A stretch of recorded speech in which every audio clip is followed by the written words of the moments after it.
My name is Adaeze. I'm a black poet who will not remain silent while this nation murders black people. I have a right to be angry, and I am.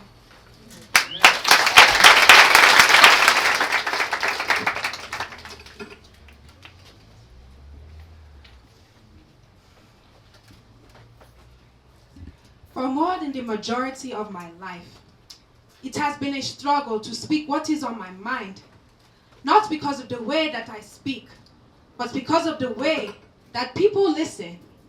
And if I had you to believe that this is really how I speak, you would be deceived. See, let me apologize in advance that I don't have an exciting story to tell of fleeing religious persecution or chasing a life of riches and fame. There was no love story involved in our coming to America. We simply came.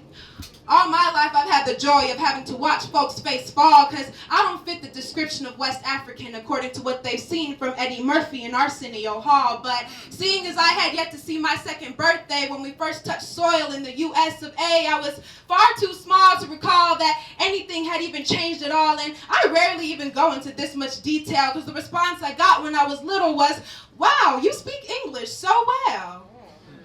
I mean, I know I don't look or sound the part. I'm not quite daughter of the village chief enough, riding elephants through the streets enough, carrying heavy loads and walking down dirt roads enough.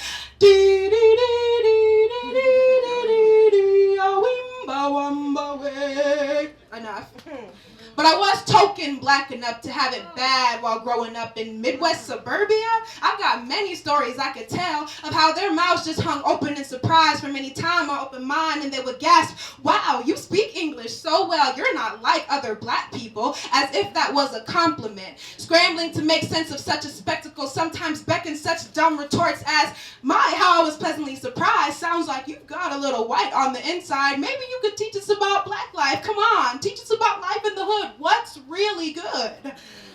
I don't claim to know about life in the hood, but I do know about life in the South, and I didn't expect to move down there that folks would just stare like I had them under some kind of a spell. "Wow, you speak English so well" was truly the nicer of responses, but by now, I'm tired of attempting to sound more down, my brother, and not sound like a so-called sellout, corny and lame, not sound like I'm from a different world, but just like how Whitley fell for Dwayne, my verbal expressions may not be what you expected, but there's a story behind it, and that story is wrapped up in the storytelling stylings of Toni Morrison, the eloquence found in the songs of Solomon, the literary expertise of Dr. King, and the abstract creativity of Shakespeare that made me want to dance with words. My African-American vernacular used to make me wish I had a trumpet, a whistle, a bell to sound off every time I heard the inevitable, "Wow, you speak English so well." I've seen the signs, I've read between the lines, and if the differences in our speech is cause for my authenticity to constantly be under scrutiny, then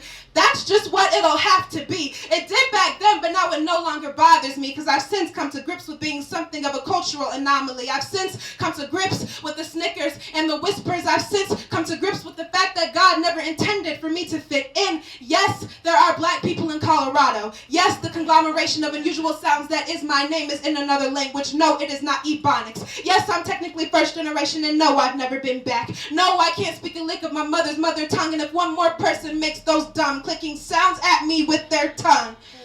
No, I don't speak African, nor do I speak white, but I do speak a little Spanish, and sometimes I daydream, and most times I dream of the day I can do away with the anxiety that comes when the ambiguity in my speech prompts someone to ask, "So, where are you from?"